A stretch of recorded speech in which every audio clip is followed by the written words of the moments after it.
Hi everyone, welcome to Kipan Education Channel. So HP TGT commission 25 के लिए non medical और medical के लिए जो हमने अपनी प्रिपरेशन सीरीज़ स्टार्ट करी हुई है, ये उसका नेक्स्ट पार्ट है. ठीक है, तो जो आज की क्लास है ये आपकी ऐसे थ्योरी बेस्ड ही रहेगी, बोर्ड वाली क्लास नहीं है आपकी, पेन पेपर वाली क्लास रहेगी. वो इसलिए क्योंकि जो अभी हम चैप्टर स्टार्ट करने वाले हैं वो है आपका एस ब्लॉक एलिमेंट्स. ठीक है, क्या है आपका चैप्टर एस ब्लॉक एलिमेंट्स. तो इसमें क्या है, इसमें बहुत ही छोटी छोटी चीज़ें हैं, थ्योरी वाली चीज़ें हैं. तो अगर मैं इन सब चीज़ों को बोर्ड पे आपको करवाऊंगी तो बहुत ज़्यादा लेंथी क्लास हो जाएगी हमारी. ठीक है, मैं लिखूंगी फिर आपको एक्सप्लेन करूंगी, बहुत ज़्यादा लेंथी हो जाएगी हमारे पास क्लास. इसीलिए मैंने जो भी एक्सप्लेन करना होगा वो मैं आपको साथ साथ में करूँगी. बाकी जो इम्पॉर्टेंट चीज़ें हैं वो मैंने लिखी हुई है ताकि लिखने में हमारा टाइम जो है वो वेस्ट ना हो. देखो ये जो चैप्टर है ना आपका एस ब्लॉक और पी ब्लॉक, ये दोनों, इनको मेन ब्लॉक एलिमेंट बोलते हैं हम. जैसे ये जो दोनों एलिमेंट्स आपका, जो मैं ये वाले पहले आपको करवाऊंगी, उसके बाद डी एंड डी होगा, एफ होगा, फिर अपना ये जो एलिमेंट्स है वो उसकी केमिस्ट्री ख़त्म हो जाएगी. बट जो एस और पी ब्लॉक है ना, इनमें बहुत सारी चीज़ें याद करने वाली हैं. तो इसके लिए मैं आपको सजेस्ट करूँगी कि अभी आप वीडियो देखोगे, वीडियो को देख के नोट्स बनाओगे, ताकि अगर आपको नोट्स चाहिए तो आप कमेंट करके पूछ सकते हो कैसे आपको नोट्स मिलेंगे. वो पेड रहते हैं मेरे नोट्स. ठीक है, नोट्स बना के एक बार आपने मेरे साथ मतलब पढ़ लिया, अच्छे से चीज़ों को एक्सप्लेन कर लिया, रिवाइज कर लो उसको. ठीक है, 1-2 दिन के बाद रिवाइज कर लो. ठीक है, उसके बाद जब आपका पेपर होगा, इन चैप्टर्स को आपको लास्ट में पढ़ना है क्योंकि इसमें है बहुत ज़्यादा चीज़ें याद करने वाली. तो इनको बेटर है जब आपका एग्ज़ाम बहुत ज़्यादा क्लोज होगा उसके बाद आप इन चैप्टर्स को करिएगा. अभी मैं इसीलिए ये चैप्टर करवा रही हूँ ताकि आप एक बार गो थ्रू हो जाओ, आपको पता चल जाए कितना एक्सटेंट है, क्या याद करनी पड़ेंगी चीज़ें. ठीक है, एस और पी में ऐसा, डी एंड एफ में ऐसा नहीं है. उसमें क्या रीजनिंग है, उस रीजनिंग को हम कर सकते हैं, उसमें कुछ इतना ज़्यादा याद करने वाला नहीं है. ठीक है, तो इसमें अब हम स्टार्ट करते हैं. लिखा हुआ है पहले what is S block elements. ठीक है, फ्राइडे क्लासिफिकेशन में मैंने आपको ब्लॉक के बारे में बताया था कि कौन कौन से ब्लॉक है हमारे पास, कैसे आप ब्लॉक्स को फाइंड आउट कर सकते हो. ठीक है, अब हम इन्हीं ब्लॉक्स को डिटेल में पढ़ेंगे. तो एस ब्लॉक एलिमेंट्स क्या हैं? S block elements are those element having last electrons in S orbital.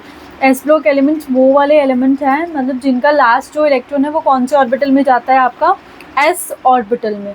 Because s orbital contains 2 electron, क्योंकि एस ब्लॉक में 2 ही इलेक्ट्रॉन्स होते हैं, इसीलिए 2 groups belongs to s block, that is first and second. क्योंकि s में जो maximum electron है वो 2 ही होते हैं, इसीलिए एस ब्लॉक में कितने ग्रुप आते हैं हमारे पास? 2 ग्रुप आते हैं. कौन कौन सा? First and second. ठीक है, तो जो फर्स्ट ग्रुप है उसको हम क्या बोलते हैं? अल्कली मेटल, ये हमने पहले भी पढ़ चुका है. सेकेंड ग्रुप को हम क्या बोलते हैं? अल्किलाइन अर्थ मेटल बोलते हैं. ठीक है, बाकी अगर जनरल इलेक्ट्रॉनिक कॉन्फ़िगरेशन की बात की जाए एस ब्लॉक की, वो होती है हमारे पास NS1 to 2, जो ये N है, कुछ बोल सकते हैं 1 2 3 7 8 9 तक, जहाँ तक हमारी इलेक्ट्रॉनिक कॉन्फ़िगरेशन चलती है, एलिमेंट डिस्कवर हुए हैं. बाकी फर्स्ट ग्रुप की क्या लिखी हुई है? जनरल इलेक्ट्रॉनिक कॉन्फ़िगरेशन NS1, क्योंकि उसमें लास्ट इलेक्ट्रॉन 1 होता है, और सेकेंड की है NS2 हमारे पास. ठीक है, अब हमारे पास आती है अबंडेंस. इन अबंडेंस के ऊपर भी क्वेश्चन आपको आता है कि ये जो मेटल्स है हमारे पास, लाइक फर्स्ट ग्रुप है, इसको हमने कैसे याद करा हुआ है? इसको मैंने ऐसे याद करवाया है, हे लिब्रा नहीं खाया राजमा चावल फूड, है ना. हे से हमारा हाइड्रोजन, बट हाइड्रोजन जो है वो हमारा अल्कली मेटल के अंदर नहीं आती है क्योंकि वो नॉन मेटल होती है हाइड्रोजन हमारे पास. बट क्योंकि हमारे पास जो हाइड्रोजन है उसकी प्रॉपर्टी इलेक्ट्रॉनिक कॉन्फ़िगरेशन इनके साथ मिलती है, तो उसको इनके ऊपर प्लेस किया गया है, बट वो जो प्रॉपर्टी है वो इसके साथ इसकी नहीं मैच करती है. ठीक है, तो lithium, sodium, rubidium, potassium, rubidium, caesium and francium. और सेकेंड ग्रुप के एलिमेंट को हमने कैसे याद करा हुआ? बेर महंगे करके सरकार बहुत रोई. Beryllium, magnesium, calcium, strontium, barium and then radium आपके पास. ठीक है, तो ये फर्स्ट ग्रुप के एलिमेंट और ये सेकेंड ग्रुप के एलिमेंट. ठीक है, इसके बाद है इनकी अबंडेंट की बात आती है हमारे पास. क्या आती है? अबंडेंट की बात आती है. ठीक है, अबंडेंट में देखते हैं अब क्या क्या लिखा हुआ है. देखो कैल्शियम लिखा हुआ है सबसे पहले. Calcium 5th most abundant element on earth crust and third metal after aluminium and iron. ये अर्थ क्रस्ट में सबसे ज़्यादा पाया जाने वाला फिफ्थ एलिमेंट है हमारे पास, ठीक है। अगर पूछा जाए सबसे ज़्यादा पाया जाने वाला एलिमेंट कौन सा है तो वो है हमारे पास ऑक्सीजन। कैल्शियम हमारे पास कौन सा है, फिफ्थ। और अगर मेटल की बात की जाए तो मेटल ये थर्ड मोस्ट अबंडेंट मेटल है after aluminium and iron. Aluminium सबसे ज़्यादा पाई जाने वाली मेटल, उसके बाद आयरन, देन हमारे पास थर्ड मेटल कौन सी आती है, कैल्शियम। सोडियम हमारी सिक्स्थ मोस्ट अबंडेंट है, मैग्नीशियम सेवन्थ है, पोटाशियम एट्थ है, बेरियम की बात की जाए वो 14th है, और स्ट्रोंशियम की बात की जाए वो 15th है, ठीक है। तो लिथियम के बारे में नहीं बात की गई है, वो जब हम अल्कली मेटल की केमिस्ट्री को पूरा डिटेल में पढ़ेंगे वहाँ पे आपको बताया जाएगा, ठीक है। Note the occurrence of other metals are very poor, कि जो मेटल्स है बाकी सबके बारे में जो नहीं बताया गया है उनकी जो अक्रेंस है वो बहुत ही कम है, ठीक है। उनकी अक्रेंस क्या है, बहुत ही कम है हमारे पास। और फ्रेंशियम और रेडियम, ये क्या है, फ्रेंशियम फर्स्ट ग्रुप का एलिमेंट है, तो ये हमारे पास रेडियो एक्टिव इन नेचर होता है। रेडियो एक्टिव सब्सटेंस क्या होते हैं, जिनकी केमिस्ट्री को स्टडी करना बहुत ज़्यादा मुश्किल होता है, ठीक है। तो ये स्पॉन्टेनियस एमिशन करते हैं हमारे पास, वो रेडियो एक्टिव सब्सटेंस होते हैं, formed by the decay of actinium. तो ये क्वेश्चन फ्रेम हो सकता है कि जो फ्रेंशियम है वो किसके डिके से बनता है हमारे पास, तो किसके डिके से बनता है, एक्टिनम के। उसके बाद है हमारे पास radium. Radium is also radio active element. यहाँ से ये भी क्वेश्चन फ्रेम हो सकता है कि फर्स्ट ग्रुप का रेडियो एक्टिव एलिमेंट कौन सा है, सेकेंड ग्रुप का रेडियो एक्टिव एलिमेंट कौन सा है आपके पास, ठीक है। तो इन सभी जो एक्सेप्शन जो चीज़ें उनका ध्यान रखना है आपको। तो रेडियम रेडियो एक्टिव है, वो क्यूरी ने डिस्कवर करा है, रेयरेस्ट, बहुत ही कम अमाउंट में पाया जाता है। मिलता कब है ये हमारे पास, और यूरेनियम और होता है pitch blend. Uranium is F block element, उसका एक और होता है पिच ब्लेंड, वहाँ से हमें ये रेडियम मिलता है। तो ये थे हमारे पास एस ब्लॉक एलिमेंट्स, ठीक है। उनकी अक्रेंस के बारे में दोनों ग्रुप्स को हमने साथ में देख लिया। अब हमने दोनों ग्रुप्स में अलग अलग चीज़ों को पढ़ना है, ठीक है। इसमें क्या फिज़िकल प्रॉपर्टीज़ हैं, क्या इनमें अगर हम बात करें केमिकल प्रॉपर्टीज़ है, कहाँ से क्वेश्चन फ्रेम होते हैं, वो अब हमने देखना है, ठीक है। तो पहले हम पढ़ेंगे केमिस्ट्री ऑफ एल्कली मेटल्स, ठीक है। किसके बारे में पढ़ेंगे हम, तो ये रहा हमारे पास, ये लिखा हुआ chemistry of alkali metal, physical property, उसके बाद हम केमिकल प्रॉपर्टीज़, ठीक है। एलिमेंट्स की बात करें, lithium, sodium, potassium, rubidium, caesium और फ्रेंशियम। तो फ्रेंशियम के बारे में अभी बताया, वो रेडियो एक्टिव इन नेचर होता है हमारे पास, ठीक है। उसके बाद अक्रेंस की बात, लिथियम क्योंकि हमने रेयरेस्ट बोला तो 35th मोस्ट अबंडेंट एलिमेंट है, ठीक है, 35th।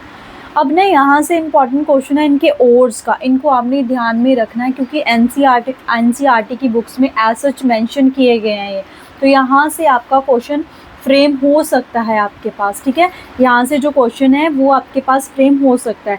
जैसे सबसे पहले लिखा गया lithium, lithium is 35th most abundant element. It occurs mainly as a silicate mineral such as the spodumene and the lepidolite, ठीक है। which means that कि lithium जो है उसके जो ओर हैं, अगर हम उसकी बात करें, इन्होंने बोला वो सिलिकेट की फॉर्म में होते हैं। तो जो दोनों ओर हैं वो कौन से हमारे पास, स्पोडियमाइन एंड द लिपिडोलाइट, ठीक है। तो ये इसके बारे में आपने याद रखना है, स्पोडियमाइन एंड द लिपिडोलाइट। नेक्स्ट हमारे पास आता है सोडियम।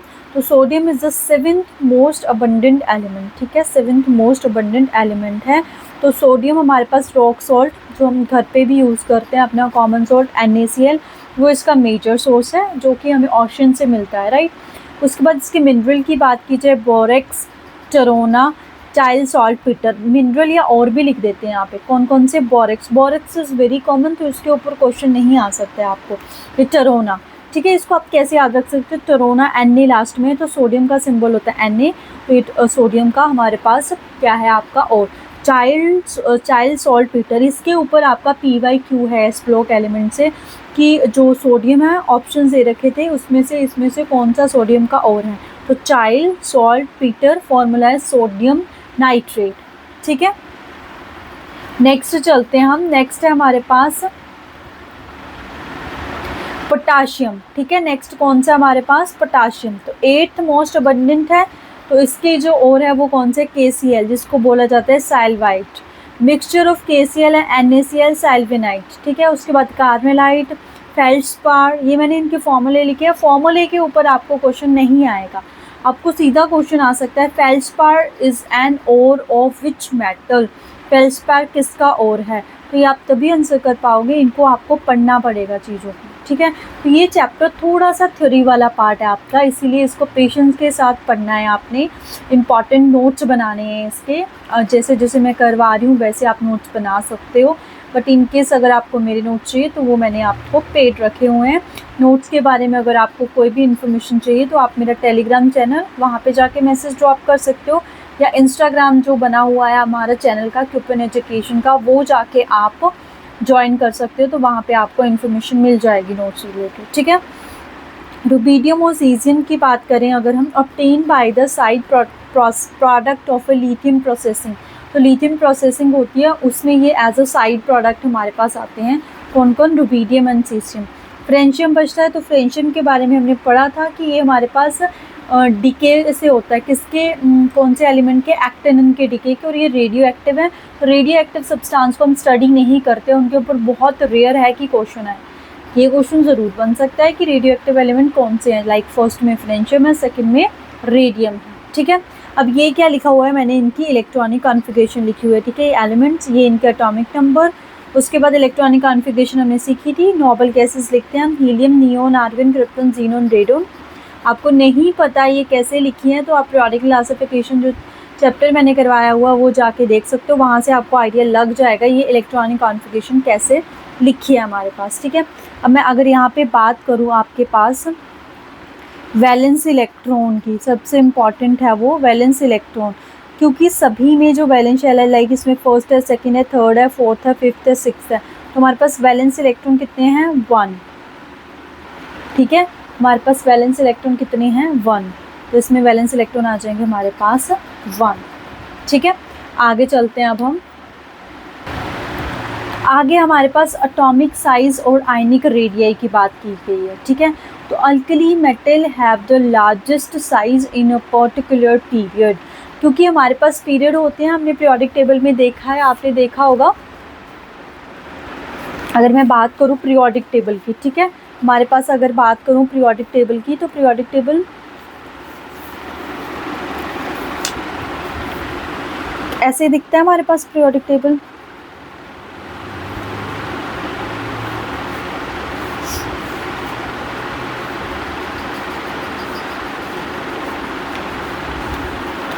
ऐसे दिखता है हमारे पास पीरियोडिक टेबल, कुछ ऐसे दिखता है। तो ये जो चीज़ें इनको बोला जाता है ग्रुप्स, ठीक है। नीचे को अगर हम चलें ऐसे ग्रुप्स, और इधर को अगर हम चलें, इस तरफ को चलें, तो इनको बोला जाता है पीरियड, ठीक है। तो ये हम चीज़ें डिस्कस कर चुके हैं, ग्रुप और पीरियड। तो ये है हमारे पास फर्स्ट और ग्रुप एलिमेंट, फर्स्ट और सेकेंड ग्रुप, जिसको हम एस ब्लॉक बोलते हैं। यहाँ पे एस आता है, यहाँ पे पी आता है, और यहाँ पे हमारे पास डी ब्लॉक एलिमेंट आता है, राइट।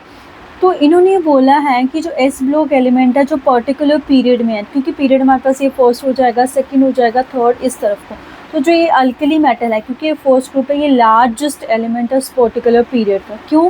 क्योंकि जब भी हम अलोंग द पीरियड चलते हैं, इस तरफ चलते हैं, तो हमारा साइज़ क्या करता है? डिक्रीज़ करता है। हमारा साइज़ क्या करता है? डिक्रीज़ करता है। तो साइज़ अगर इस तरफ डिक्रीज़ कर रहा है, विच मीन जो भी एलिमेंट यहाँ पे पड़े हुए हैं उनका साइज़ सबसे ज़्यादा है हमारे पास, ठीक है। तो यही लिखा हुआ है, atomic alkali metals have the largest size in the particular period. Along the period size decrease करता है, हमने सारी चीज़ें डिस्कस कर ली हैं, ठीक है। Down the group size increase करता है, क्योंकि नंबर ऑफ शेल्स हमारे पास क्या कर जाते हैं? इंक्रीज़ कर जाते हैं। नंबर ऑफ शेल्स इंक्रीज़ कर जाते हैं। इस तरफ न्यूक्लियर चार्ज डिक्रीज़ करता है, इंक्रीज़ करता है, इसीलिए हमारा जो साइज़ है वो भी क्या कर जाता है? डिक्रीज़ कर जाता है, ठीक है। साइज़ इंक्रीज़ करता है lithium to caesium. Radio active element को हम स्टडी नहीं करते हैं। बाकी the monovalent ion lithium positive smaller than the parent atom, ये तो हमें पता ही है, क्योंकि लिथियम है, पॉजिटिव है, मेटल में नेचर होता है इलेक्ट्रॉन्स को लूज़ करने का, तो इलेक्ट्रॉन लूज़ करेगी, कटायन फॉर्म करेगी, तो जो कटायन होता है उसका जो साइज़ होता है वो उसके पेरेंट एटम से कम ही होता है, ठीक है। उसके बाद आयनाइजेशन एंथैल्पी की बात की जाए, alkali metal have a lowest ionisation enthalpy. पूरे पीरियोडिक टेबल की बात की जाए, सबसे कम जो आयनाइजेशन एंथैल्पी है वो किसकी होती है? वो हमारे पास हमारी अल्कली मेटल्स की होती है। ठीक है, किसकी होती है? अल्कली मेटल्स की। क्वेश्चन फ्रेम हो सकता है वो कौन सा ग्रुप है जिसकी आयनाइजेशन एंथैल्पी सबसे कम होती है? तो किसकी होती है हमारे पास? Alkali metals have lowest ionisation enthalpy. ठीक है, अगर हम क्योंकि हमारे पास ये है, जैसे मैंने यहाँ पे एलिमेंट लिखे हैं, ये देखो, ये लिखे हुए हैं lithium, sodium, potassium, rubidium, caesium. तो डाउन द ग्रुप अगर हम जाएंगे, हमने देखा है डाउन द ग्रुप साइज क्या करता है? इंक्रीज। साइज इंक्रीज करेगा तो आयनाइजेशन एंथैल्पी डिक्रीज करती है। विच मीन जो सीजियम है, ये हमारे पास सीजियम जो है, ठीक है, ये रहा हमारा सीजियम, इसकी जो आयनाइजेशन एंथैल्पी है वो क्या होगी? सबसे कम। तो स्मॉलेस्ट, लोएस्ट जो आयनाइजेशन एंथैल्पी होती है पूरे पीरियोडिक टेबल में वो सीजियम की होगी तो फ्रेंशियम की भी, बट जो फ्रेंशियम है वो रेडियो एक्टिव एलिमेंट है, उसको हम स्टडी नहीं करते हैं, उसकी केमिस्ट्री अभी इतना पता नहीं चली है। ठीक है, तो इसीलिए मैंने यहाँ पे लिखा हुआ है कि जो सीजियम है उसकी क्या होती है? लोएस्ट आयनाइजेशन एलिमेंट है हमारे पास सीजियम, क्योंकि इसकी आयनाइजेशन एंथैल्पी बहुत कम होती है, इसीलिए इसको photovoltaic cell, photo electric cell या फोटो इलेक्ट्रिक इफेक्ट होते हैं जो वहाँ पे इसको यूज़ किया जाता है सीजियम को। ठीक है, किसको? सीजियम को। उसके बाद आता है हमारे पास हाइड्रेशन एंथैल्पी। ठीक है, तो हाइड्रेशन एंथैल्पी के बारे में थोड़ा सा मैं आपको पहले बताती हूँ ताकि समझ में आए चीज़ें हमारे पास। देखो हाइड्रेशन एंथैल्पी है ना, तो हमारे पास एलिमेंट कौन कौन से हैं? Lithium, sodium, potassium, rubidium, caesium, ये हमारे पास एलिमेंट है। ठीक है, अब अगर इनके कैटायन की बात की जाए तो बन जाएगा lithium positive, Na positive, potassium positive, rubidium positive और सीजियम पॉजिटिव। अब डाउन द ग्रुप साइज क्या करेगा? डाउन द ग्रुप जो साइज है वो करता है हमारा इंक्रीज। साइज क्या करता है? इंक्रीज। विच मीन्स कि लिथियम जो पॉजिटिव है, लिथियम पॉजिटिव है, वो स्मॉलेस्ट इन साइज है। वो क्या है हमारे पास? Smallest in size. तो हाइड्रेशन का मतलब क्या होता है? क्या वर्ड यूज़ हो रहा है यहाँ पे? क्या वर्ड यूज़ कर रहे हैं वो हमारे पास यहाँ पे? Hydration enthalpy. ठीक है, क्या वर्ड यूज़ हो रहा है? Hydration enthalpy. देखो हाइड्रेशन वर्ड सुना है आपने? हाइड्रेशन, डिहाइड्रेशन हो जाती है, उसका मतलब क्या है? वाटर जो है उसका अमाउंट जो है वो बॉडी में कम हो जाता है। हाइड्रेशन का मतलब है वाटर। तो हमारे पास ये कैटायन है लिथियम पॉजिटिव, बिकॉज जो वाटर है H2O वो इलेक्ट्रॉन रिच स्पीशीज है, तो उसको तो पॉजिटिव चार्ज चाहिए। ठीक है, तो जहाँ पे जितना ज़्यादा पॉजिटिव चार्ज होगा, ठीक है, उतनी ज़्यादा इसकी बाइंडिंग होगी वाटर के साथ। तो जितनी ज़्यादा वाटर मॉलिक्यूल लगते हैं उतनी ज़्यादा एनर्जी रिलीज़ होती है। तो वो जो एनर्जी रिलीज़ होती है उसको हम बोलते हैं हाइड्रेशन एंथैल्पी। मैंने क्या बोला? Water is electron rich system. Water क्या है हमारे पास? Electron rich system. तो उसको क्या चाहिए? उसको ऐसा सिस्टम चाहिए जहाँ पे इलेक्ट्रॉन नहीं हो। तो अल्कली मेटल्स हमारे पास वही होती है, इलेक्ट्रॉन डेफिशिएंट होती हैं, राइट। तो उसके ऊपर पॉजिटिव चार्ज है, तो इसको ये सभी मेटल के साथ बाइंड कर जाएगा। बट क्योंकि लिथियम पॉजिटिव जो है उसका साइज सबसे छोटा है, तो वहाँ पे उसको बहुत ज़्यादा पॉजिटिव चार्ज मिलेगा। ठीक है, देखो एक ये है हमारे पास, एक एटम ये है, तो पॉजिटिव चार्ज यहाँ पे जल्दी मिलेगा क्योंकि डिस्टेंस कम है, साइज छोटा है। तो पॉजिटिव चार्ज अगर यहाँ पे ज़्यादा है तो ज़्यादा वाटर मॉलिक्यूल बाइंड होंगे। ज़्यादा वाटर मॉलिक्यूल बाइंड होंगे तो बहुत ज़्यादा एनर्जी रिलीज़ करेगी, तो हाइड्रेशन एंथैल्पी क्या होगी? ज़्यादा होगी इसकी। तो इसीलिए मैंने लिखा हुआ है, देखो यहाँ पे क्या लिखा हुआ है आपके पास कि जो हाइड्रेशन एंथैल्पी है वो चार्ज डेंसिटी पे डिपेंड करती है, क्योंकि इनके ऊपर चार्ज पॉजिटिव चार्ज होगा। तो पॉजिटिव चार्ज अगर होगा हमारे पास तो साइज़ क्या होगा इनका? छोटा होगा। साइज छोटा होगा तो वाटर मॉलिक्यूल इनके साथ अटैच्ड होंगे। लिथियम पॉजिटिव जो है इसकी चार्ज डेंसिटी सबसे ज़्यादा, इसीलिए इसकी जो हाइड्रेशन एंथैल्पी है वो भी क्या होगी? सबसे ज़्यादा। तो lithium positive has a maximum degree of hydrogen, therefore जो सॉल्ट होते हैं इसके वो मोस्टली हाइड्रेटेड होते हैं, लाइक LaCl डॉट में 2H2। ठीक है, उनके साथ वाटर मॉलिक्यूल क्या होते हैं? बाइंड होते हैं हमारे पास। ठीक है, उसके बाद हमारे पास आती है इसकी फिजिकल प्रॉपर्टी, मतलब कैसे दिखते हैं हमारे पास ये। ठीक है, क्या आ रही है हमारे पास? फिजिकल प्रॉपर्टी, ये रही physical. Silvery white soft and light metal. तो ये तो आपको पता ही है कि जो अल्कली मेटल्स होती हैं वो सॉफ्ट मेटल होती है। छोटी क्लासेस में आपने एक क्वेश्चन पढ़ा होगा कि why sodium potassium and lithium है जो उनको हम नाइफ के साथ कट कर सकते हैं, क्योंकि वो सॉफ्ट मेटल्स होती है। जैसे हमारा चीज़ होता है ना वैसी होती है सोडियम मेटल। तो सॉफ्ट है ना, तो ये मेटल्स कैसी होती हैं, soft. Because of large size density क्या होती है इनकी, लो होती है, क्योंकि ये लार्जेस्ट साइज होता है पर्टिकुलर पीरियड में, तो इनकी डेंसिटी क्या होगी, लो। तो डाउन द ग्रुप जो डेंसिटी है वो इंक्रीज़ करती है, क्यों, क्योंकि नीचे की तरफ हमारे पास जो हमारा मास है वो इंक्रीज़ कर जाता है, ठीक है। तो हमारे पास क्या एलिमेंट कैसे होते हैं, sodium, lithium, sodium, potassium, rubidium, caesium. तो ऑर्डर तो होना चाहिए था कि यहाँ पे लिथियम, फिर सोडियम, फिर पोटाशियम, फिर रुबिडियम, फिर सीसियम। यहाँ पे एक्सेप्शन है, इस एक्सेप्शंस को आपने याद रखना है। डेंसिटी वाइज पोटाशियम जो है वो सोडियम से भी हल्का है। ये एक्सेप्शंस होती है, कुछ एक एक्सेप्शंस होती हैं, इनको ऐसे लर्न करना पड़ता है आपको, ठीक है, तो इसको आपने याद करना है। Now melting in the boiling point low due to weak bonding, क्योंकि इनके साइज़ काफ़ी बड़े हैं तो इतनी प्रॉपर बॉन्डिंग नहीं होती है, तो उस वजह से इनका मेल्टिंग बॉइलिंग पॉइंट क्या हो जाता है, कम। ये इनकी इंपॉर्टेंट प्रॉपर्टी है, कौन सी, impart colour to the oxidising flame, की जो हमारे पास फ्लेम होती है उसको ये कलर देते हैं। किस वजह से, क्योंकि अल्कली मेटल्स हैं, उनकी आयनाइजेशन एंथैल्पी क्या होती है, लो। तो जो लास्ट इलेक्ट्रॉन है वो इजीली एक्साइट कर जाता है, एक्साइट करके एक्साइटेड स्टेट में पहुंच जाता है।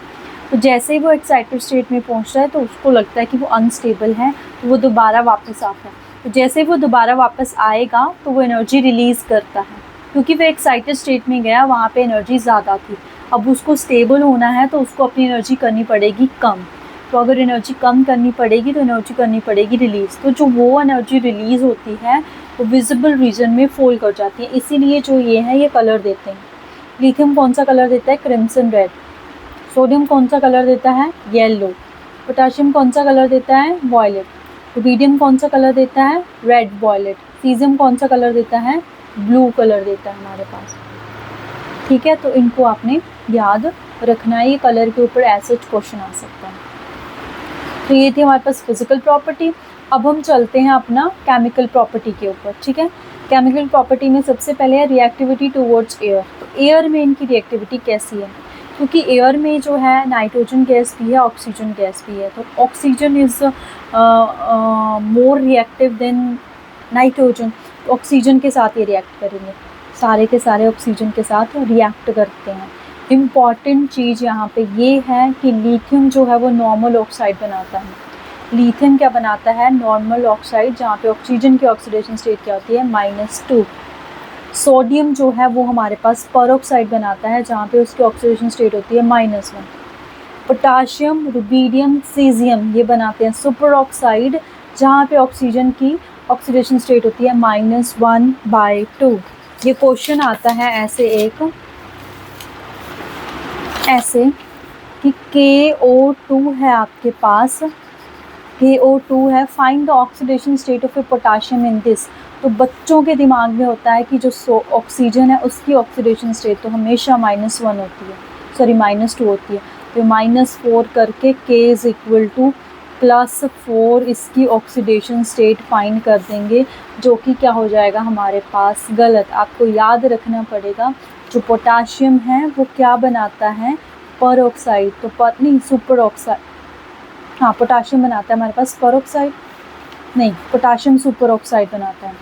पोटाशियम क्या बनाता है, सुपर ऑक्साइड। तो वहाँ पे ऑक्सीजन की स्टेट कितनी होती है, -1/2। तो 2 + 2 -1/2 इज इक्वल टू में 0। तो K -2 से 2 cancel, 0, K oxidation state is +1। ये ज़रूर एक्सेप्शन के ऊपर क्वेश्चन पक्का बनेगा, तो इसको याद कर लीजिएगा। सोडियम ऑक्साइड बनाता है, सॉरी लिथियम ऑक्साइड बनाता है, सोडियम परऑक्साइड बनाता है, potassium, rubidium, caesium super oxide बनाता है हमारे पास। एक लोती मेटल है ये लिथियम जो है वो नाइट्रोजन के साथ भी रिएक्ट कर जाती है हमारे पास। किसके साथ रिएक्ट कर जाती है, नाइट्रोजन के साथ, due to the high lattice enthalpy, ठीक है, लैटिस एंथैल्पी उसकी वजह से ये बनाती है हमारे पास। बाकी कोई भी मेटल हमारे पास नाइट्रोजन के साथ रिएक्ट नहीं करती है, इसको याद रखना है। नाइट्रोजन गैस सिर्फ और सिर्फ लिथियम के साथ ही रिएक्ट करती है हमारे पास, ठीक है। अब है हमारे पास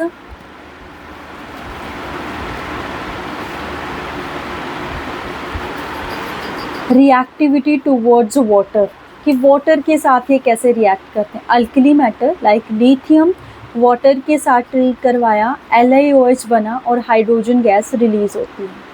तो क्या बन रहा? हाइड्रोक्साइड। तो जो मेटल्स होते हैं उनके जो हाइड्रोक्साइड होते हैं वो बेसिक इन नेचर होते हैं, और जो बेसिक कैरेक्टर है वो इंक्रीज करता है डाउन द ग्रुप। ये चीज़ें ही आपको याद करनी है। मेटल है, उनका हाइड्रोक्साइड है, वो बेसिक इन नेचर होता है, और जो बेसिक कैरेक्टर होता है वो इंक्रीज करता है down the group, which mean caesium OH, caesium hydroxide is क्या बोल सकते हैं उसको, most basic among the alkali metal, सबसे ज़्यादा बेसिक होता है हमारे पास। ठीक है, लाइक ये सोडियम, ये तो आपको पता होगा ना, सोडियम हाइड्रोक्साइड छोटी क्लासेस से पढ़ के आते हैं हम, बेसिक होते हैं। तो मेटल है, मेटल के हाइड्रोक्साइड है, वो होते हैं बेसिक हमारे पास। ठीक है, तो क्या होता है हमारे पास कि अगर हम बात करें, ये हमारे पास लिथियम है, सोडियम है, पोटाशियम है, रुबीडियम है, सीजियम है, देन फ्रेंशियम है। तो जो ये है, ये हमारे पास वाटर के साथ रिएक्ट करते हैं, तो लाइक NaOH बनेगा या KOH बनेगा, प्लस में हाइड्रोजन गैस बनती है इसमें। तो हाइड्रोजन गैस इस तरीके से बनती है, ये रिएक्शन इतनी ज़्यादा एक्सोथर्मिक हो जाती है कि ये क्या करती है, फायर कैच, क्या करती है, फायर कैच। तो due to the high reactivity of sodium and potassium क्या करते हैं कि इनकी रिएक्टिविटी बहुत ज़्यादा होती है वाटर में भी और ऑक्सीजन में भी, तो इनको इनर्ट सॉल्वेंट के अंदर इमर्ज करके रखा जाता है, लाइक केरोसिन ऑयल। छोटी क्लासेस में पढ़ा होना आपने ये कि जो सोडियम पोटाशियम है उनको केरोसिन ऑयल में डिप करके रखते हैं। क्यों रखते हैं? क्योंकि जो सोडियम है और वाटर है उसके साथ इनकी रिएक्शन बहुत ज़्यादा वाइग्रोसली होती है, इतनी ज़्यादा वाइग्रोसली होती है कि वो फायर भी कैच कर लेती है। ठीक है, बट जो लिथियम है उसके साथ इतनी ज़्यादा वाइग्रोसली नहीं होती है due to the small size of the lithium positive, क्योंकि स्मॉल साइज होने की वजह से इसकी आयनाइजेशन एंथैल्पी थोड़ी ज़्यादा हो जाती है, नीचे की तरफ आयनाइजेशन एंथैल्पी कम होती है। तो आयनाइजेशन एंथैल्पी कम है तो रिएक्टिविटी ज़्यादा होती है, तो इसलिए ये रिएक्टिव हो जाती है हमारे पास ज़्यादा मेटल, बट लिथियम नहीं होती है उसके स्मॉल साइज़ होने की वजह से। ठीक है, उसके बाद है हमारे पास रिएक्टिविटी टूवर्ड्स हाइड्रोजन। तो हाइड्रोजन के साथ हायर टेम्परेचर पे ये रिएक्ट करती हैं, हाइड्राइड फॉर्म करते हैं हमारे पास। कैसे हाइड्राइड फॉर्म करते हैं? LiH, MH, NaH, KH, rubidium. Hydride which means H as a negative act करता है। तो reactivity decreases down the group, की जो रिएक्टिविटी है हाइड्रोजन के साथ रिएक्ट करने की टेंडेंसी है वो नीचे की तरफ डिक्रीज़ करती है, विच मीन लिथियम सबसे ज़्यादा रिएक्ट करता है। स्टेबिलिटी भी डिक्रीज़ करती है नीचे की तरफ डाउन द ग्रुप। अगर हम बात करें थर्मल स्टेबिलिटी भी क्या करती है, डिक्रीज़ करती है डाउन द ग्रुप। ठीक है, अब एक बात आती है हमारे पास रिड्यूसिंग नेचर की। ठीक है, इसको अच्छे से समझना है, वेरी वेरी इंपॉर्टेंट है ये हमारे पास। ठीक है, अब देखो ये मेटल है, ये सारी मेटल्स हैं ऐसे। ठीक है, तो मेटल्स हैं, मेटल्स की टेंडेंसी क्या होती है? Tendency to lose electron. ठीक है, इलेक्ट्रॉन्स को लूज़ करने की। तो जो भी इलेक्ट्रॉन लूज़ करता है विच मीन्स वहाँ पे उसकी ऑक्सीडेशन हो रही है, उसकी क्या हो रही है? ऑक्सीडेशन। तो जो भी ऑक्सीडेशन करता है वो हमारे पास रिड्यूसिंग एजेंट होता है। बाकी हम इलेक्ट्रोकेमिस्ट्री चैप्टर करेंगे, वहाँ पे आपको डिटेल में बताया जाएगा, या फिर हम रिडॉक्स रिएक्शन करेंगे, वहाँ पे मैं आपको ये चीज़ें बता दूँगी, ऑक्सीडेशन क्या है, रिडक्शन क्या है। राइट, तो ये जो मेटल है ये हमारे पास रिड्यूसिंग एजेंट होती है। ठीक है, कोई भी जो है जितनी जल्दी इलेक्ट्रॉन देगा उसकी उतनी जल्दी क्या होगी हमारे पास? ऑक्सीडेशन होगी। ऑक्सीडेशन होगी तो उतना ही बेटर रिड्यूसिंग एजेंट होगा। तो जैसे ये मेटल है, ये डाउन द ग्रुप हम जब जाते हैं तो साइज़ क्या करता है? इंक्रीज़ करता है। तो ये जो है सीजियम मेटल है, विच मीन्स ये हमने पढ़ा था इसकी आयनाइजेशन एंथैल्पी सबसे कम होती है, तो ये इजीली इलेक्ट्रॉन दे देगा, ये इजीली इलेक्ट्रॉन दे देगा। तो विच मीन्स अगर ये इजीली इलेक्ट्रॉन दे देगा, ये सबसे ज़्यादा रिड्यूसिंग एजेंट होगा सीजियम। ठीक है, तो ऑर्डर क्या होना चाहिए हमारे पास? Na, K, rubidium, then caesium, यहाँ पे लिथियम, ये ऑर्डर होना चाहिए हमारे पास, बट ये ऑर्डर नहीं होता है हमारे पास। एक एक्सेप्शन के साथ ये ऑर्डर चलता है। लिथियम की सबसे ज़्यादा रिड्यूसिंग पावर होती है। लिथियम की क्या होती है? सबसे ज़्यादा रिड्यूसिंग पावर होती है हमारे पास due to high hydration enthalpy. ठीक है। हाइड्रेशन इंथैल्पी ज़्यादा होने की वजह से इसका जो रिड्यूसिंग नेचर है वो ज़्यादा होता है। तो ये एक्सेप्शन है, इसको आपको याद करना है। विद द रूल ये नहीं चल रही है हमारे पास, ठीक है। तो ये क्या है हमारे पास, एक्सेप्शन है, ठीक है। तो ये हाइड्राइड कंटेन्स करती है H negative, therefore they deposit hydrogen at anode. तो एनोड पे हाइड्रोजन को डिपॉजिट करते हैं। They react with the proton donor, क्योंकि इनके पास H नेगेटिव है तो इनको H पॉजिटिव चाहिए, फिर वो इलेक्ट्रॉन गैस रिलीज़ कर देगी। तो प्रोटॉन डोनर कौन करते हैं, अल्कोहल इज वीकली एसिड होते हैं तो वो प्रोटॉन डोनर करेंगे।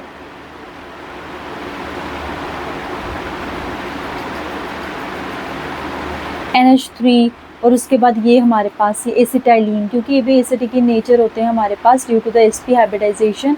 तो ये भी हमारे पास क्या होगा, यहाँ से H जो है वो निकल जाता है तो हाइड्रोजन गैस हमारे पास फॉर्म होती है, ठीक है। नेक्स्ट है हमारे पास रिएक्टिविटी टूवर्ड्स हैलोजन्स। तो हैलोजन है 2mx2 है, तो हमारे पास क्या बनता है 2mx, वही LiCl आयनिक हैलाइड्स। आयनिक हैलाइड्स यहाँ पे ये एक्सेप्शन देखने को मिलते हैं, सारे के सारे आयनिक हैलाइड होते हैं एक्सेप्ट लिथियम आयोडाइड। क्यों हो जाता है, बिकॉज जो Li पॉजिटिव है उसका साइज़ क्या होता है, स्मॉल। तो क्योंकि कैटायन का साइज़ स्मॉल होने की वजह से ये किस नेचर में चला जाता है, कोवलेंट नेचर में चला जाता है। इस एक्सेप्शन को याद रखना है।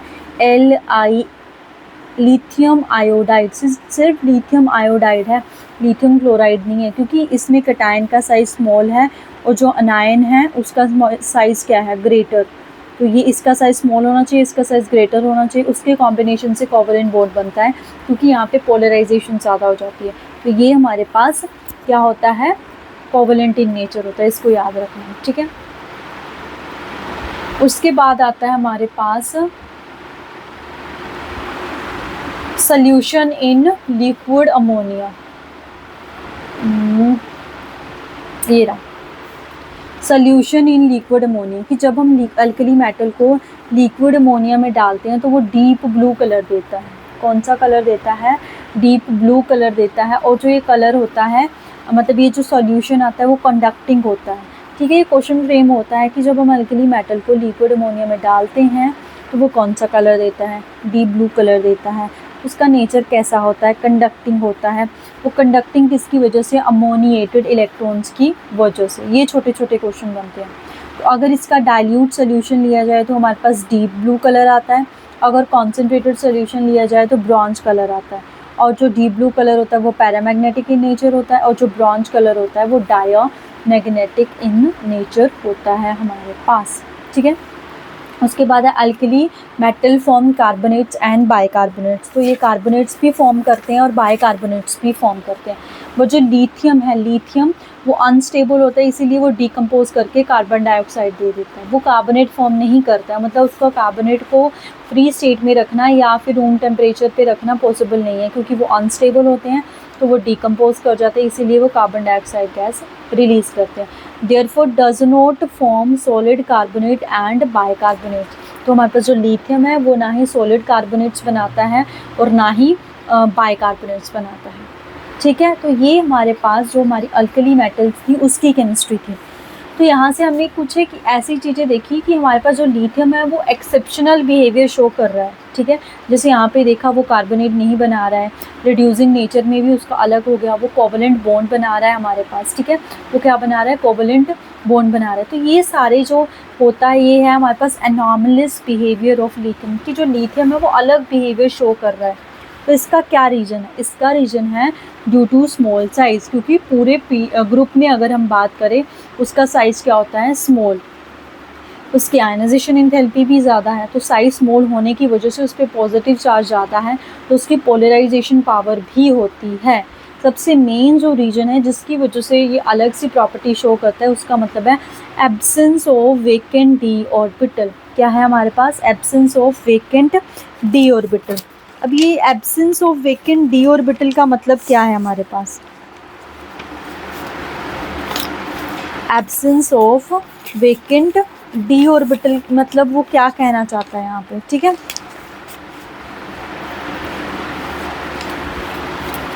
देखो इसका क्या मतलब है यहाँ पे, absence of vacant d orbital का मतलब क्या है उसका। ठीक है। लिथियम है, उसकी atomic electronic configuration 1s2 2s1, ठीक है। उसके बाद हमारे पास सोडियम आता है ना, 1s2 2s2 2p6 3s1, ये उसके इलेक्ट्रॉनिक कॉन्फ़िगरेशन। अब जो 2 होता है, क्या उसका 2d होता है? 2d तो हमारा पॉसिबल ही नहीं है, बट जो 3d है, 3 है जो इसकी वैलेंस शेल है, इसमें d ऑर्बिटल है। बेशक वो वेकेंट है बट प्रेजेंट है, उसकी वजह से एक्सपैंड कर जाते हैं ऑक्टेट, बट इसमें ऐसा कुछ नहीं है हमारे पास, तो ये भी इसका मेन रीज़न है, ठीक है। उसके बाद आती है हमारे पास डायगोनल रिलेशनशिप। देखो हमने 2 ग्रुप प्लेस करे, ये फर्स्ट ग्रुप, ये सेकंड ग्रुप। डायगोनल मतलब ऐसे, तो लिथियम डायगोनल रिलेशनशिप किसके साथ शो करता है? मैग्नीशियम के साथ। तो ड्यू टू दिस, इनकी किसकी वजह से? क्योंकि अगर हम इसकी तरफ जाएँ, देखो इस तरफ जाएँ तो साइज़ डिक्रीज़ कर जाएगा, क्योंकि अलॉन्ग द पीरियड चल रहे हैं। फिर मैं फर्दर नीचे जाऊँगी तो साइज़ क्या कर जाएगा? इंक्रीज़, विच मीन्स इन दोनों का साइज़ क्या हो गया? सिमिलर। साइज़ सिमिलर होने की वजह से क्या है, ये डायगोनल रिलेशनशिप शो करते हैं। इनमें बहुत सारी प्रॉपर्टी सिमिलर होती है, जैसे लिथियम हमने देखा कि नाइट्रोजन के साथ रिएक्ट करता है, वैसे मैग्नीशियम भी नाइट्रोजन के साथ रिएक्ट करता है। जो लिथियम है उसके सोल्ट मोस्टली कोवेलेंट होते हैं, तो मैग्नीशियम है उसके सोल्ट भी कोवेलेंट होते हैं। ऐसी बहुत सारी प्रॉपर्टी है, इनमें सिमिलर हो जाती है, इसलिए इनमें डायगोनल रिलेशनशिप क्या होती है? प्रेजेंट होती है, ठीक है। तो ये हमारे पास हमारी केमिस्ट्री थी अल्कली मेटल्स की। अब हम करेंगे अल्कलाइन अर्थ मेटल, ठीक है। तो नेक्स्ट है हमारे पास chemistry of alkaline earth metals, ठीक है। अल्कलाइन अर्थ मेटल की केमिस्ट्री के बारे में पढ़ना है। तो अगर हम एलिमेंट्स देखें कौन कौन से, beryllium, magnesium, calcium, strontium, barium and then radium, और ये इनकी इलेक्ट्रॉनिक कॉन्फ़िगरेशन आ गई, क्योंकि एक एक इलेक्ट्रॉन इंक्रीज़ कर जाता है, ठीक है। मेन जो आएगा यहाँ पे वही है, सेम वैसे ही अकरेंस का आएगा हमारे पास, ठीक है। तो अकरेंस में मैग्नीशियम है, मैग्नीशियम की और देखो कौन कौन से, डोलोमाइट्स, मैग्नेसाइट्स, इप्सोमाइट, ओलिवाइन, सॉपस्टोन जिसको टाल्क बोला जाता है। देखो यहाँ से डोलोमाइट्स, मैग्नेसाइट्स का नहीं आएगा क्योंकि बच्चा नाम से पहचान जाएगा किसका और है। इप्सोमाइट, ओलिवाइन एंड द सॉपस्टोन, ये इनके ऊपर क्वेश्चन फ्रेम हो सकता है, ये किसके और हैं। कैल्शियम है, कैल्शियम के कौन कौन से, कैल्शियम कार्बोनेट फॉर्म होती है, लाइक जिप्सम हो गया, फ्लोराइट हो गया, फ्लोरोएपेटाइट टाइट हो गया, ठीक है, ये सारे इसके ओर्स हैं। स्ट्रोंशियम है, स्ट्रोंशियम का है सेलेस्टाइट, स्ट्रोंशिनाइट। बेरियम है, उसका है विथेराइट, ठीक है। रेडियम तो हमारे पास रेडियो एक्टिव डिके से आता है, वो हमने पढ़ा भी था कि यूरेनियम का जो और होता है पिच ब्लेंड, वो अपने इसको क्या करता है, इसकी फॉर्मेशन करता है, ठीक है। तो ये इसकी अकरेंस आ गई। सेम इसमें भी हम वैसे स्टडी करेंगे फिजिकल प्रॉपर्टी। अब इसकी जो फिजिकल प्रॉपर्टी है वो थोड़ी सी आपको इजी लगेगी as compare to the alkali earth metal, क्योंकि वहाँ पे हमने एक्सेप्शंस पढ़ ली, अब वही चलेगा यहाँ पे। All are silvery white harder than the alkali metals, क्योंकि अगर हम बात करें, देखो ऐसे था, ये ग्रुप नंबर 1 था हमारे पास, उसके बाद ये ग्रुप नंबर 2 आ गया, तो हम थोड़ा सा इस तरफ शिफ्ट हो चुके हैं, इस तरफ शिफ्ट हो चुके हैं। तो इस तरफ शिफ्ट होने की वजह से क्या होगा, साइज़ डिक्रीज़ कर गया। साइज़ डिक्रीज़ करने की वजह से बॉन्डिंग थोड़ी सी स्ट्रॉन्ग हो जाती है, तो ये हार्डर होते हैं than the alkali metal. Atomic size की बात करें तो इनका size smaller than alkali metal होता है, अल्कली मेटल से छोटा होता है। बाकी down the group size increase कर जाता है, तो सबसे छोटा beryllium, magnesium, calcium, strontium, barium, radium, ठीक है। मेल्टिंग एंड बॉइलिंग पॉइंट करें तो स्ट्रॉन्गर देन द ग्रुप 1, क्योंकि इस तरफ साइज़ छोटा हो गया, तो साइज़ छोटा, थोड़ी सी बॉन्डिंग स्ट्रॉन्ग हुई होगी, स्ट्रॉन्ग होने की वजह से मेल्टिंग बॉइलिंग पॉइंट हाई हो जाता है, बट विद द एक्सेप्शन चलता है हमारे पास, ठीक है। मेल्टिंग पॉइंट जो है डाउन द ग्रुप वो इंक्रीज़ करता है, क्योंकि डेंसिटी इंक्रीज़ कर जाती है, तो हम बोलते हैं कि मेल्टिंग पॉइंट और boiling point down the group increase करता है, बट विद द एक्सेप्शन। यहाँ पे एक्सेप्शन है, ये देखो मैग्नीशियम, ये तो सेकंड नंबर पे, तो इसको सेकंड नंबर पे होना चाहिए था, नहीं। बॉइलिंग और देखो ऑर्डर देखो, ये बेरिलियम, उसका मैग्नीशियम, कैल्शियम, स्ट्रोंशियम, बेरियम, फिर देन मैग्नीशियम है। और बॉइलिंग पॉइंट में ऑर्डर देखो कैसा है हमारे पास, बेरियम तो मैग्नीशियम आना चाहिए था, मैग्नीशियम चला गया लास्ट में, और बेरियम इसकी जगह आ चुका है कैल्शियम, स्ट्रोंशियम। ये ऑर्डर आपको ऐसा लर्न करने पड़ेंगे। देखो इनके ऊपर कोई कॉन्सेप्ट नहीं है, ये हमें एक्सपेरिमेंटली पता चलता है कि इनके बॉइलिंग पॉइंट में या फिर मेल्टिंग पॉइंट में ये वेरिएशन है, ठीक है। ये आपको ऐसा लर्न करने पड़ेंगे, तब लर्न होते हैं जब हम बार बार इनको पढ़ते हैं, ठीक है। इसीलिए मैंने इस चैप्टर को ऐसे करवाया, क्योंकि इसमें बहुत ज़्यादा आपका थ्योरी पार्ट जो है वो देखने को मिलता है, ठीक है। उसके बाद आयनाइजेशन एंथैल्पी की बात करें तो फोर्स्ड आयनाइजेशन एनर्जी जो है वो ज़्यादा होती है ग्रुप 1 से, क्योंकि इनका साइज छोटा है, तो आयनाइजेशन एंथैल्पी ज़्यादा होगी, इसमें बेरिलियम की ज़्यादा हो जाएगी। लेकिन जो सेकेंड आयनाइजेशन एंथैल्पी है सेकेंड ग्रुप की, वो लेस देन होती है फर्स्ट ग्रुप से। अब वो क्या कहना चाहता है यहाँ पे देखो, देखो हमारे पास सोडियम है और मैं एक ले लेती हूँ मैग्नीशियम, राइट। एटॉमिक नंबर कितना है इसका 11 और इसका एटॉमिक नंबर कितना है 12। Electronic configuration argon 3s1, electronic configuration argon 3s2। तो हम देख रहे हैं कि यहाँ पे s में फुली ऑर्बिटल है, ये फुली फील्ड है, तो फुली फील्ड है, इसकी आयनाइजेशन एंथैल्पी ज़्यादा, तो मैग्नीशियम की आयनाइजेशन एंथैल्पी ज़्यादा as compare to sodium ionisation enthalpy. तो एक इलेक्ट्रॉन लूज़ हो गया, अब देखो ये किस में कन्वर्ट हो गया, उन्हें आर्गन ही बचा ये तो, क्योंकि यहाँ से इलेक्ट्रॉन चला गया है। अब ये आर्गन 3s1 बचा है, तो ये तो हमारी नोबल गैस कॉन्फ़िगरेशन आ गई, तो यहाँ से इलेक्ट्रॉन निकालना मुश्किल हो जाएगा, तो मुश्किल हो जाएगा, यानी कि जो सेकेंड आयनाइजेशन एंथैल्पी सोडियम थी वो ज़्यादा हो जाएगी second ionisation enthalpy of magnesium से, ये बताना चाह रही हूँ, ठीक है। उसके बाद ऑक्सीडेशन स्टेट, तो इसमें +2 ऑक्सीडेशन स्टेट होते हैं, क्योंकि 2 इलेक्ट्रॉन एक्स्ट्रा है, तो उसकी वजह से +2 ऑक्सीडेशन स्टेट शो करता है। उसके बाद अगर हम बात करें अपना डेंसिटी की, तो डेंसिटी में भी इसमें एक्सेप्शनल ऑर्डर है, क्योंकि डाउन द ग्रुप जो है वो हमारा साइज़ इंक्रीज़ करता है, तो बेरिलियम, उसके बाद हमारी मैग्नीशियम कैल्शियम आने चाहिए थे, और जो कैल्शियम और मैग्नीशियम हो वो बेरियम से भी हल्के हो जाते हैं, ठीक है, एक्सेप्शन है, इनको आपको पढ़ना पड़ेगा, राइट। अब हम नेक्स्ट चलते हैं।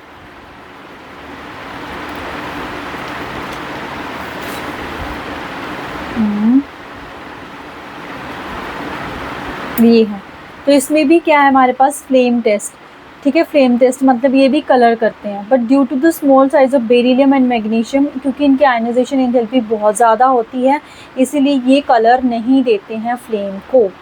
फ्लेम टेस्ट का क्या मतलब है हमारे पास, due to the small size, क्योंकि फ्लेम टेस्ट देते क्यों हैं ये, क्योंकि इनकी आयनाइजेशन एंथैल्पी ज़्यादा होती है, तो इलेक्ट्रॉन एक्साइट कर जाते हैं, बट क्योंकि इनका साइज़ दोनों का छोटा है, तो इस वजह से क्या हो जाता है, इनकी आयनाइजेशन एंथैल्पी ज़्यादा होने की वजह से ये फ्लेम टेस्ट नहीं देते हैं। क्वेश्चन फ्रेम होता है कि बेरिलियम और मतलब बहुत सारे ऑप्शन दे रखे हैं, कौन सा इसमें से फ्लेम टेस्ट नहीं देगा, बेरिलियम और magnesium due to the high ionisation enthalpy.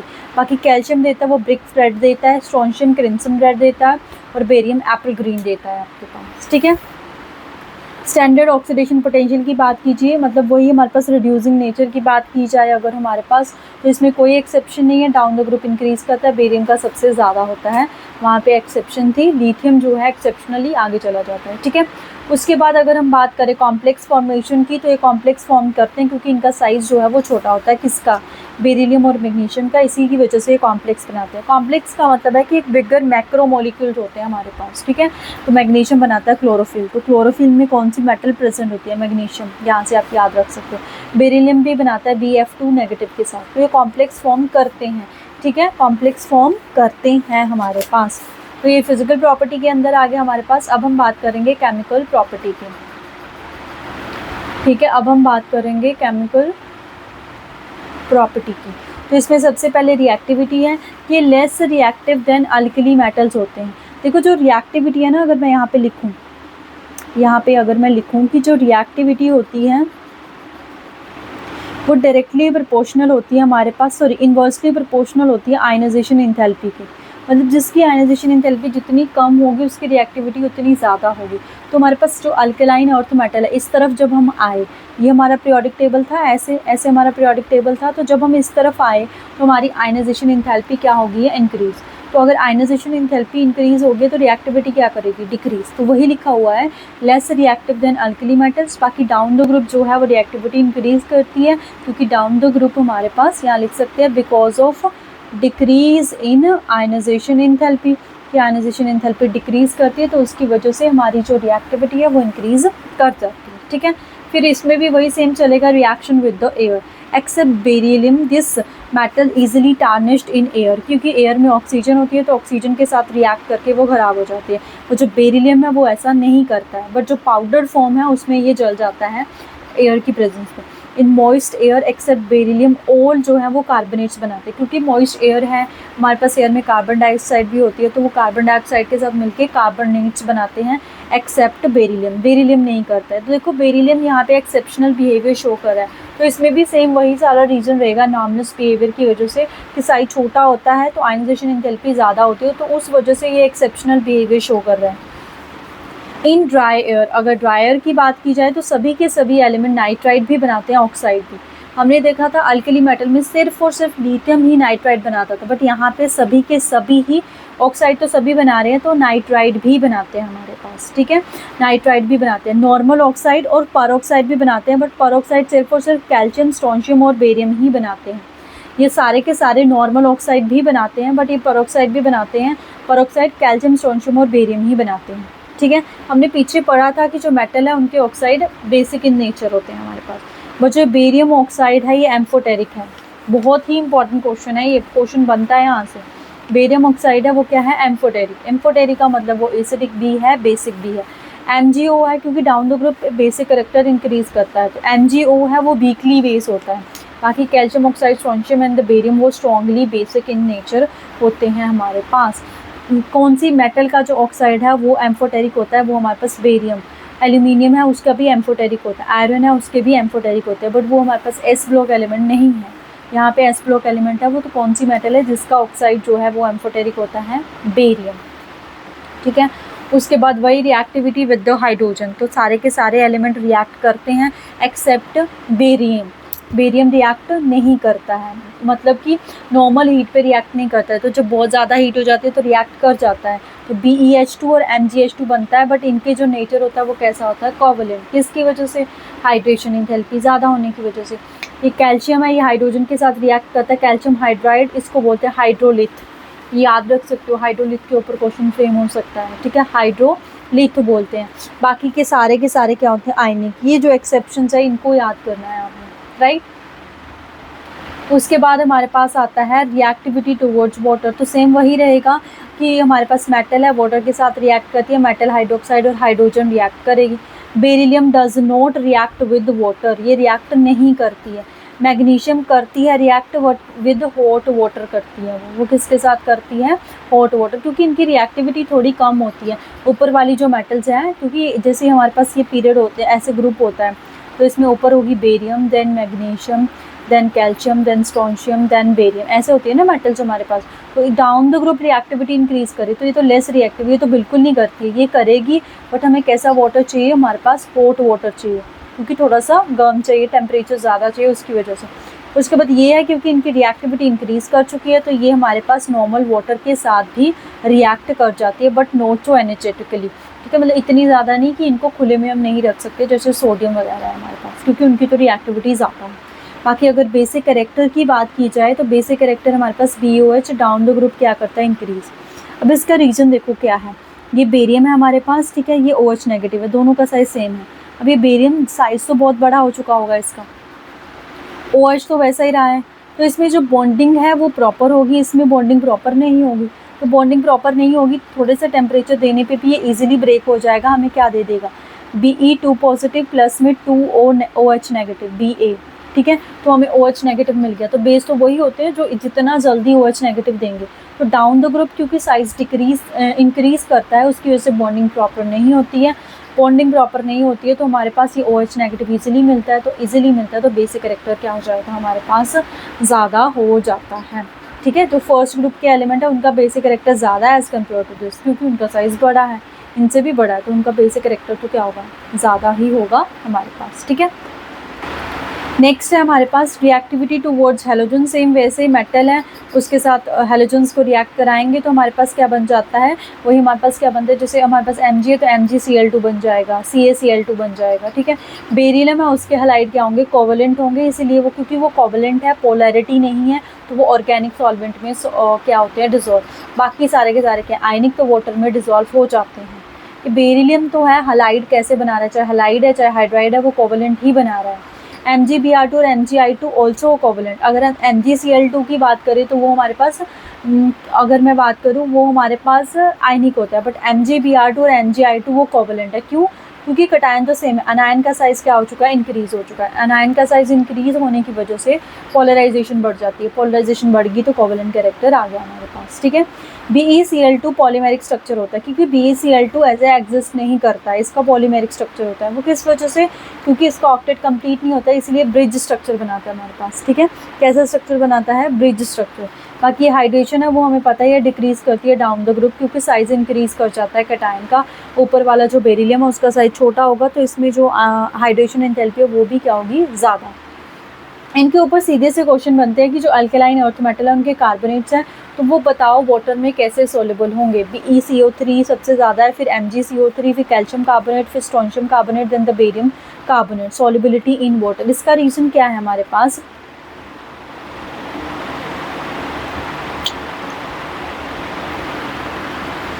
इसी तरह जो हमारे पास सल्फेट है उनका भी जो सॉल्युबिलिटी का ऑर्डर है वो सेम है हमारे पास जो कार्बोनेट्स का ऑर्डर है। BaSO4, MgSO4, CaSO4, SrSO4 और BaSO4। ठीक है, देखो सॉल्युबिलिटी ऑफ वाटर है ना वो हमारे पास डिपेंड करती है हाइड्रेशन इंथैल्पी पे। किस पे डिपेंड करती है, हाइड्रेशन इंथैल्पी पे। तो जिसकी हाइड्रेशन इंथैल्पी ज़्यादा हो जाएगी वो वाटर में डिसॉल्व हो जाएगा। तो हमें पता है जो बेरियम है उसकी हाइड्रेशन इंथैल्पी तो ज़्यादा होती है, तो हाइड्रेशन इंथैल्पी ज़्यादा होने की वजह से इसकी सॉल्युबिलिटी क्या हो जाती है, ज़्यादा, फिर नीचे डाउन द ग्रुप डिक्रीज़ करता है क्योंकि down the group hydration enthalpy decrease करती है।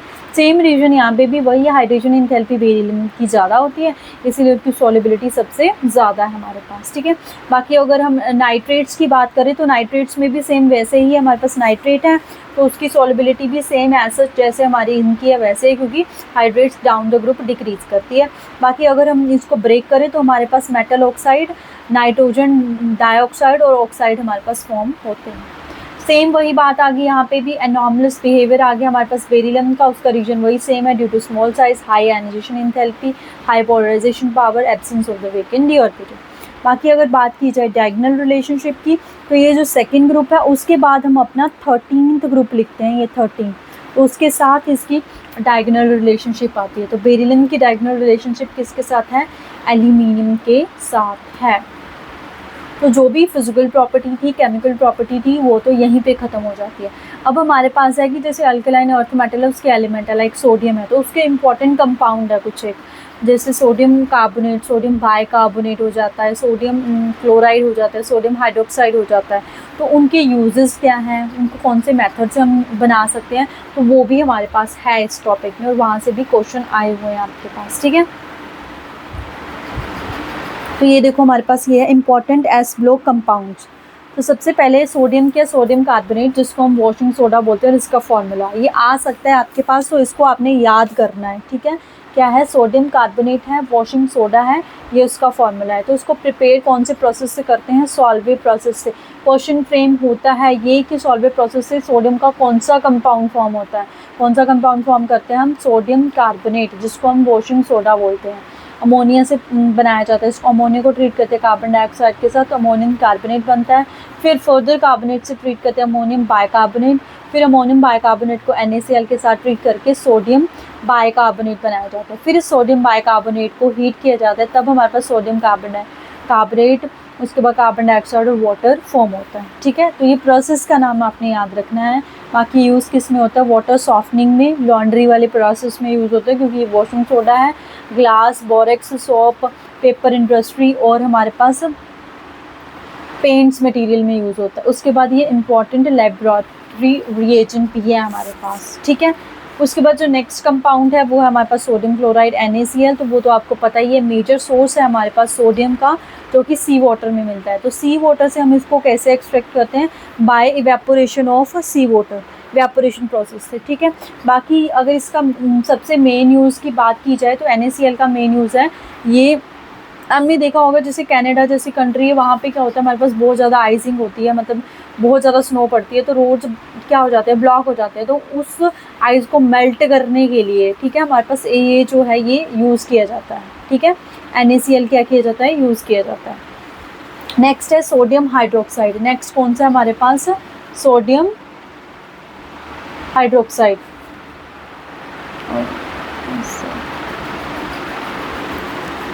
तो ये है NaOH, इसका कॉस्टिक सोडा भी नाम होता है और इसको बराइन भी बोला जाता है। ठीक है, इसको बराइन भी बोला जाता है। ये बनाया कैसे जाता है, by electrolysis of NaCl in Castner Kellner cell. तो ये भी क्वेश्चन आ सकता है, कैस्टर कैलिनर सेल में कौन सा सोडियम का कंपाउंड बनाया जाता है, कॉस्टिक सोडा।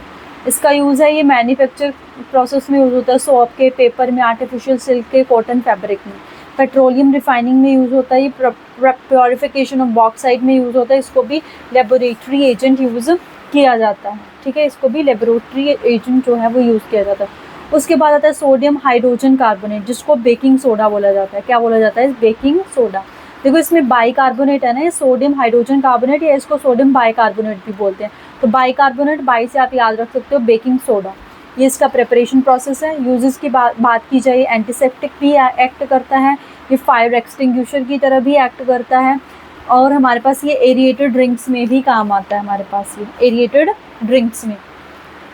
उसके बाद अगर हम बात करें बायोलॉजिकल, हमारे पास बायोलॉजिकल इम्पोर्टेंस की, तो सोडियम और पोटाशियम हमारी बॉडी में एज अ इलेक्ट्रोलाइट काम करते हैं, तो इनका बहुत ही ज़्यादा यूज़ होता है हमारी बॉडी में, ठीक है। ये मेन कंपोनेंट होते हैं लिविंग सिस्टम के, लाइक इलेक्ट्रोलाइट हमारे नर्वस सिस्टम में भी काम करते हैं ये, तो बहुत ही इम्पॉर्टेंट है इनका हमारी लाइफ में भी, ठीक है। तो ये सोडियम का कंपाउंड आ गया। इसी तरह हम जो हमारे पास सेकंड ग्रुप है अल्कलाइन अर्थ मेटल, उसमें कैल्शियम है, उसके भी इंपॉर्टेंट कंपाउंड है, तो अब उसके बारे में देखेंगे, ठीक है। तो अब है हमारे पास इंपॉर्टेंट कंपाउंड्स ऑफ कैल्शियम। तो सबसे पहला कौन सा है, कैल्शियम ऑक्साइड CaO। इसको क्विकलाइम बोला जाता है। कैसे बनता है, कैल्शियम कार्बोनेट को सिंपली हीट कर दो, Ca और कार्बन डाइऑक्साइड। तो ये प्राइमरी मटेरियल है सीमेंट में, ठीक है, सीमेंट की फॉर्मेशन में। Manufacture for the sodium carbonate और फ्रॉम NaOH से बनाने के लिए। Purification of its sugar and its manufacture by dye stuff. तो प्योरीफिकेशन ये इंपॉर्टेंट चीज़ है क्योंकि ये NCERT में मेंशन है। तो जो शुगर है उसकी प्योरीफिकेशन में कैल्शियम ऑक्साइड यूज़ होता है, और उसकी मैन्युफैक्चरिंग में भी बाय डाई स्टफ। उसके बाद कैल्शियम हाइड्रोक्साइड आ जाता है हमारे पास, इसको स्लेग लाइम बोला जाता है। तो ये कैसे बनता है, जब हम कैल्शियम ऑक्साइड को वाटर के साथ ट्रीट करवाते हैं, इसको लाइम वाटर भी बोला जाता है। फिर फर्दर जब हम इसको इसमें से क्लोरीन गैस पास करते हैं तो इससे एक इंपॉर्टेंट कंपाउंड बनता है, जो कि हमारे पास ब्लीचिंग पाउडर CaOCl2। क्या फॉर्मूला है, CaOCl2, ठीक है।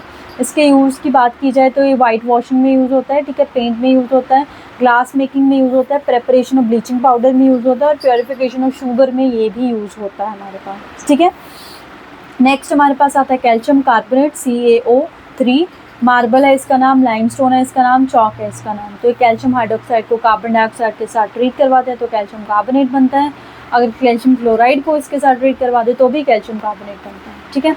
इसके यूजेस की बात की जाए तो बिल्डिंग मटेरियल में यूज़ होता है, ऐसे मार्बल यूज़ हो जाता है हमारे पास, ठीक है। कैल्शियम कार्बोनेट और मैग्नीशियम कार्बोनेट, ये इसका इंपॉर्टेंट यूज़ है कि फ्लक्स की तरह यूज़ होता है। तो ये जो फ्लक्स है ये एक्सट्रैक्शन ऑफ मेटल्स, कौन सी मेटल, ऑफ आयरन, आयरन की एक्सट्रैक्शन होती है, वहाँ पे इसको एज अ फ्लक्स यूज़ किया जाता है। बाकी एंटासिड, एब्रेसिव इन टूथपेस्ट और च्युइंगम में भी यूज़ होता है हमारे पास कैल्शियम कार्बोनेट, ठीक है। नेक्स्ट है हमारे पास कैल्शियम सल्फेट। कैल्शियम सल्फेट तो वो है हमारे पास CaSO4.12H2O, इसको बोलते हैं POP। POP का मतलब होता है प्लास्टर ऑफ पेरिस। ये बनता किससे है, जिप्सम से। जिप्सम को हम हीट करते हैं तो जिप्सम क्या है, CaSO4.2H2O, इसको हीट किया जाता है तो हमारे पास प्लास्टर ऑफ पेरिस बनता है, CaSO4.12H2O। अब अगर हम इसको हीट 393 केल्विन से ऊपर ज़्यादा कर दे तो कोई भी वाटर मॉलिक्यूल इसके साथ नहीं बनता है, सिंपल हमारा कैल्शियम सल्फेट बचता है, उसको बोला जाता है डेड बर्न्ड प्लास्टर। क्या बोला जाता है, डेड बर्न्ड प्लास्टर। तो ये जो है प्लास्टर जो है ये बॉन्ड फ्रैक्चरिंग में भी यूज़ होता है हमारे पास, फ्लोर पे प्लास्टर डालने के लिए यूज़ किया जाता है क्योंकि बहुत ही हार्ड मटेरियल बनाता है हमारे पास, ठीक है। टॉयज़ फॉर्मेशन में भी यूज़ होता है हमारे पास। उसके बाद लास्ट जो है वो आपका है सीमेंट। ये भी हमारे पास इसी का कंपाउंड है। लास्ट क्या आता है हमारे पास, सीमेंट। तो ये पोर्टलैंड सीमेंट भी बोला जाता है इसको, ठीक है, क्योंकि जो इनकी जो मतलब कि कंपोजिशन है वो पोर्टलैंड के सीमेंट के साथ मिलती जुलती है, इसलिए इसको पोर्टलैंड सीमेंट नाम दिया गया था। तो it is a product of किस का प्रोडक्ट है ये, लाइमस्टोन, क्ले किसका सोर्स है, सिलिका और एल्यूमिनियम का, और स्मॉल अमाउंट में जिप्सम भी होता है। तो रॉ मटेरियल कौन कौन सा है इसमें, लाइमस्टोन, क्ले में क्या, एल्यूमिनियम और सिलिकॉन, और इसमें जिप्सम भी होता है हमारे पास। उसके बाद अगर बाकी अमाउंट की बात की जाए, सबसे ज़्यादा है calcium oxide 50 to 60%, silicon oxide क्योंकि सिलिका है हमारे पास, ये हमारे पास क्ले है, वहाँ से आगे एल्यूमिनियम ऑक्साइड ये 20 to 25 और ये 5 to 10, magnesium oxide 2 to 3%, ferric oxide 1 to 2%, sulphur trioxide 1 to 2%, ठीक है। तो ये कंपोजिशन की बात की जाए। बाकी अगर मेन कंपोनेंट की बात की जाए तो वो है इसमें ट्राई कैल्शियम सिलिकेट। कौन सा है, ट्राई कैल्शियम सिलिकेट, जो कि अर्ली स्ट्रेंथ के लिए होता है, di calcium silicate later strength के लिए होता है, tri calcium aluminate initial starting के लिए होता है, tetra calcium aluminium ferrite reduced cost को कम करने के लिए होता है, ठीक है। तो ये इसके मेन कंपोनेंट है। तो ये सारी चीज़ें इसमें याद करने वाली हैं।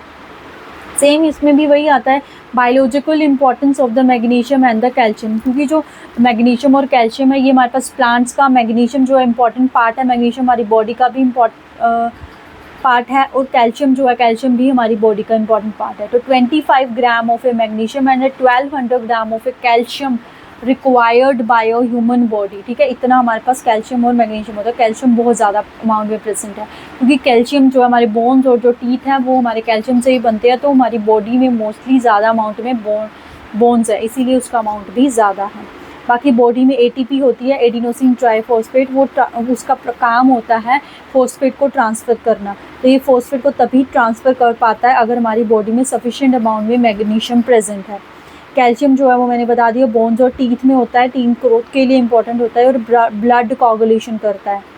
एक हमारे पास विटामिन होती है, विटामिन B12। कौन सी विटामिन होती है? B12। तो उसमें यही हमारी जो नहीं, उसमें हमारी कोबाल्ट मेटल प्रेजेंट होती है, ठीक है। सॉरी, वो किस में प्रेजेंट होती है? कोबाल्ट में। मेरे को कैल्शियम लगा यहाँ पे, ठीक है। तो ये थे हमारे पास biological importance of magnesium and calcium. तो यहाँ पे आपका चैप्टर जो है वो ख़त्म होता है, ठीक है। यहाँ पे क्या है, आपका चैप्टर जो है वो ओवर हो रहा है। तो ये सारा, तो आप आइडिया लगा सकते हो कि ये चैप्टर कितना थ्योरी वाला पार्ट है, ठीक है। तो इसमें आपको नोट्स बनाने ही पड़ेंगे, बिना नोट्स बनाए ये चैप्टर आपको याद नहीं रहेगा, ठीक है। क्योंकि एक बार आप नोट्स बनाओगे, इंपॉर्टेंट जो पॉइंट है उनको अंडरलाइन करोगे, फिर उनको जब तक आप रिवाइज नहीं करोगे ये चैप्टर नहीं हो पाएगा, ठीक है। आएंगे उसमें से छोटी छोटी चीज़ें, बट वो छोटी छोटी चीज़ें क्या होंगी, इसीलिए हमें सारी चीज़ें पढ़नी पड़ती हैं, राइट। तो आज के लिए इतना ही, बहुत ही जल्दी नेक्स्ट वीडियो में मिलेंगे। Thank you so much, happy learning.